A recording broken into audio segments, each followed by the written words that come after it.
comes to residential real estate, there's another challenge in timing, isn't there? Well, yeah, it's changed so much in the last few months. Before, I would say buyers had plenty of time. They had plenty of time to get everything working, get their financing in order, find a place. If they wanted to move in 45 days, you could get away with that. Now you can't. Now we're starting to see that you need to be committed to buying this property at a max 4 weeks, at a month. Mm-hmm. 3 weeks is better than anything else, and that's putting a lot of pressure on these buyers, and that's changing how sellers are reacting to offers. Just recently had an offer for a buyer that was more money than a cash offer, but it was more the seller was more enticed by the cash offer because they can close in 10 days. Mm-hmm. And so it's they're ready to move on, and that's just really affecting how the market's moving right now. Yeah. And so when people are going through this process, the timing and the type of offer, it's becoming very emotionally charged for buyers, isn't it? It has, yeah. There's and in the emotionally charged purchase that usually makes prices go up because there's not much inventory out there. And so it's like, you've got 10 offers on one and you missed out on 3 others. And so now this timing, it almost starts to put a quicker deadline on you, right? Like we got to get into something. We need to get some. We need to move. We don't have time to lowball an offer. Right. And if you lowball an offer now in today's market, they're just going to ignore you. They're not even going to get a response. It's not even worth the paper. Yeah, it's not even worth it. We're getting so mmany homes that are going, multiple offers, up and well above list price. I got one with $60,000 over list price. Where'd that come from? Right. And it's really affecting how quick we need to move. People's decision-making times. They're not sitting on, okay, well, I'll look at another 3 more properties. By the time you looked at those 3 more properties, the first 2 are gone. Mm-hmm. So it has changed. Mm-hmm. And that's really, over the last maybe 6 months, or so, it's gotten real hot. I definitely since the first of the year.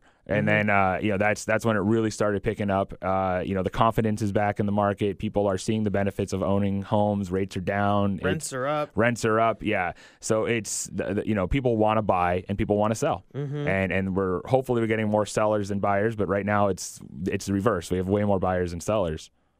And so when you look at that, is it affecting the offers? Financing, you talked about cash being obviously very important. Not everybody has $500,000 cash sitting around where they can write a check. It would put us out of business on the mortgage side. Yeah, it would, yeah.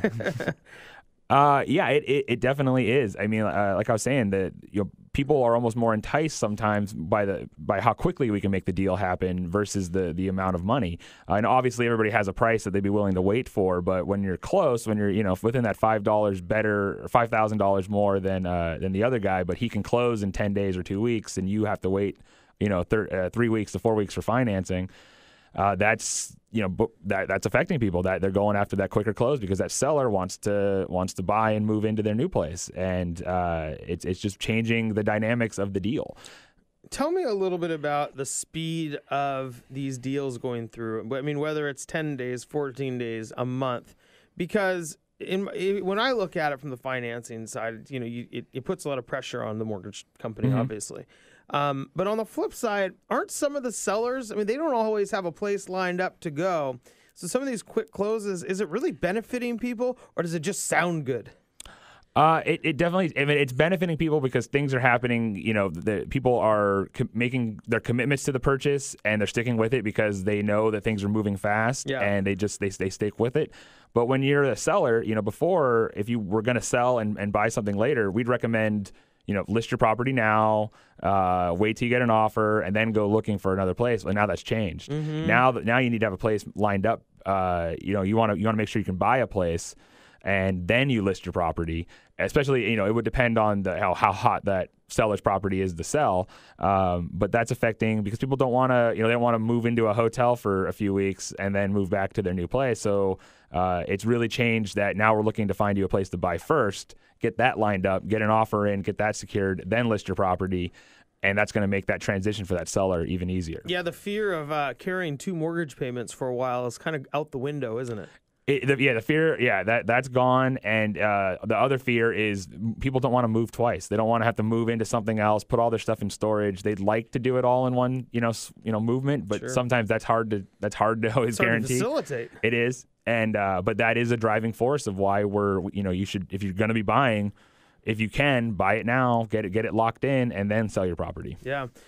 So when you start talking to people who are making offers about the speed, I imagine you have to really understand what's important to that seller before you just go, hey, let's go with a quick close. And that's going to entice the seller, because a seller may think, well, wait a minute, we don't need something to close really fast. We don't have anywhere to go yet. Well, and that's where having the agents talk. Right. What is your seller looking for? Are there anything beyond price that is a big factor? Is it contingent on a sale of another property? Sometimes even though you have to sell your property, if you put that contingency in there, that can hinder people from wanting to accept your offer that you need to sell this property in order to buy another one. Sometimes you need to leave that out. But the timing, that how quick we can close. Can a seller say, I'm not going to sell it to you, Mr. Buyer, until I find a house? Can it be contingent on them finding a house? You can. I suppose you can write up anything, huh? You can write up anything. You don't see that often. It'd be interesting, right? It would be it's interesting. Like the flip side of the old contingent offer. I mean, there is a way to structure that, but I don't think it'd be worth your time. It'd be kind of a tough way to kind of structure, because usually by the time you didn't find that place that the seller was trying to buy, you're pretty too far along into the purchase of the place that the new buyers are trying to buy. You really do more of like a rent back at that point in time. That would be better, yeah. Yeah, I guess, because what if they never find a house? Yeah. And you're just sitting there. Because there's no that earnest money, that promissory money that the buyer puts towards the seller. There's no money coming back from the seller to the buyer to keep them locked in. So that's what just makes things more complicated in the transaction. Tricky trying to figure out. Yeah. Well, I was just trying to come up with new stuff, Jared. Oh yeah. Well, new stuff. I mean, there's a lot of always new stuff getting tried out. Recently on inspection contingencies, we're doing.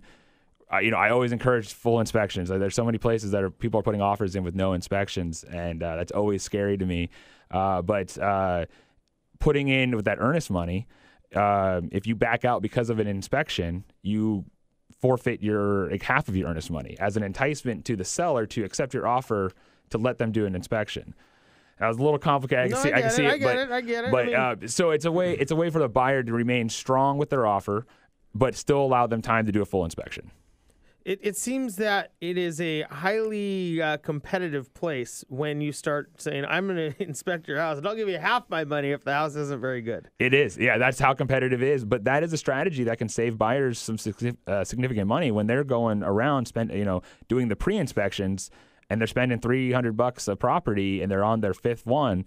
That half that earnest without money even knowing that they're going to get without an even offer knowing, accepted. and that's I ran into people who've done 8 inspections, and I'm like, what 8 inspections? That's $4,000. It is. It's crazy money to you don't even know that you're going to get it, or even you don't even know, and it's a lot of money to throw away. Do you? I like that idea of putting an offer in with that inspection contingency that allows for somebody to back out, but they do lose a little bit of their money. It seems like that'd be a pretty responsible way to in some ways waive the inspection, but also be savvy enough to realize you can get out. It is a crafty way to show that you are serious and that you want the property, but you want to exercise your right to get a full inspection and make sure that the property's not going to fall apart on you, not going to discover something that your untrained eyes can't see. So it is another way to entice a seller to accept your offer there is a risk if they just they don't just go in, do an inspection, and back away without a consequence. Well, Jared, certainly, I mean, finding new ways in this market to get people into houses is so critical. It is. I love it. That's. I mean, it's always changing. It's always how can you just tweak something a little bit to make you stand out as a buyer or seller? Yeah, and as a seller, I would almost think, wow, this person is a little bit more responsible and isn't just throwing caution into the wind by doing something like that. Yeah. Oh yeah. And it's I've done it a few times, and it's respected and it's receivable where they're like, oh. Okay, I understand that. That's a good idea. That makes sense. All right, let's go through with it because it's almost kind of new ground for everybody. Yeah, and it's the new shiny object. It is, yeah.